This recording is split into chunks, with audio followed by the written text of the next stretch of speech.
Hey everyone, so in this video we're going to go ahead and do a cold start on my Veloster N. This is currently the 2021 model, completely brand new. It was stock up until a couple days ago. We went ahead and installed a carbon intake kit from 6th Element yesterday. Sounds amazing, runs great. So far it's not throwing any codes, not that I thought that it would.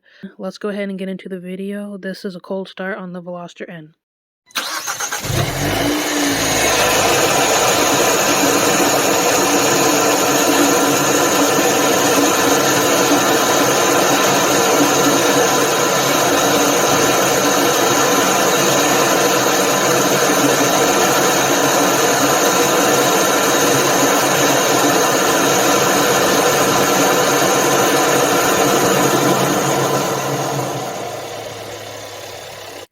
There you have it, guys. That's my cold start for the Veloster N. It's the DCT 2021. Go ahead and stay tuned. We're going to be installing a blow-off valve also from 6th Element coming up in the next few videos. Don't forget to comment, like, and subscribe. Thanks, guys.